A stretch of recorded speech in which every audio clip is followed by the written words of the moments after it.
ನಾವು ಬೆಂಗಳೂರು ಅಥವಾ ತುಮಕೂರಿನಿಂದ ಈ ಸಿದ್ಧರ ಬೆಟ್ಟಕ್ಕೆ ಬರಬೇಕು ಅಂದರೆ ಬೆಂಗಳೂರಿನಿಂದ ನಾವು ಪಾವಗಡ ಬಸ್ಸನ್ನು ಹತ್ಕೊಂಡು ಬರಬೇಕು. ಪಾವಗಡ ಬಸ್ಸನ್ನು ಹತ್ಕೊಂಡು ಅಲ್ಲಿಂದ ಡೈರೆಕ್ಟು ಈ ಕೊರಟಗೆರೆ ಆದಮೇಲೆ ತುಂಬಾಡಿ ಅಂತೇಳಿ ಒಂದು ಬಸ್ ಸ್ಟಾಪ್ ಸಿಗುತ್ತೆ. ಆ ತುಂಬಾಡಿನಲ್ಲಿ ಇಳ್ಕೊಂಡ್ರೆ ಅಲ್ಲಿಂದ ನಮಗೆ ಶೇರ್ ಆಟೋಸ್ ಸಿಗುತ್ತೆ ಸಿದ್ಧರ ಬೆಟ್ಟ ಕಡೆ ಬರೋದಕ್ಕೆ. ಹಾಗೆ 2 ವೀಲರ್ ಮತ್ತು 4 ವೀಲರ್ ಇದ್ದರೆ ನಾವು ಅಲ್ಲಿಂದ 11 ಕಿಲೋಮೀಟ್ರು ಒಳಗಡೆ ಬರಬೇಕು. ರೋಡ್ ತುಂಬ ಚೆನ್ನಾಗಿದೆ. ಹಾಗೆ ಬಂದರೆ ಅಲ್ಲಿ ಕೆಳಗಡೆ ನಾವು ಪಾರ್ಕಿಂಗ್ ಎಲ್ಲ ಮಾಡಿಬಿಟ್ಟು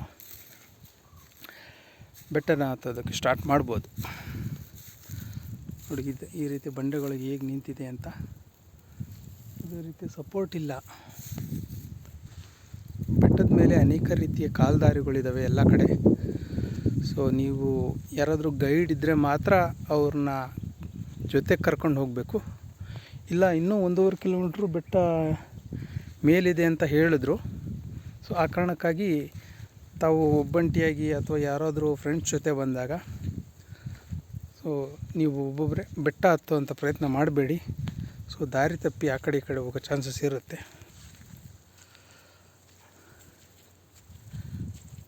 ಹಾಗೆ ದೇವಸ್ಥಾನದ ಒಳಗಡೆ ಯಾವುದೇ ರೀತಿ ಚಿತ್ರೀಕರಣಕ್ಕೆ ನಮಗೆ ಅವಕಾಶ ಕೊಡದೇ ಇದ್ದ ಕಾರಣ ನಾವು ದೇವಸ್ಥಾನದ ಒಳಗಡೆ ಯಾವುದೇ ರೀತಿಯ ಚಿತ್ರೀಕರಣ ಮಾಡೋದಕ್ಕೆ ಸಾಧ್ಯ ಆಗಿಲ್ಲ. ಹಾಗೆ ದೇವಸ್ಥಾನದ ಸುತ್ತಮುತ್ತ ಇರುವಂಥ ಸಣ್ಣ ಪುಟ್ಟ ಗುಹೆಗಳಿದ್ದಾವೆ. ಹಾಗೆ ಹೊರಾಂಗಣ ಪ್ರದೇಶ ತುಂಬ ಚೆನ್ನಾಗಿದೆ. ಬೇಸಿಗೆ ಆಗಿರೋ ಕಾರಣ ಮರಗಳೆಲ್ಲ ಈಗ ತಾನೇ ಚಿಗುರೋದಕ್ಕೆ ಸ್ಟಾರ್ಟ್ ಆಗಿದೆ. ಇದು ಫೆಬ್ರವರಿ 11, 2023.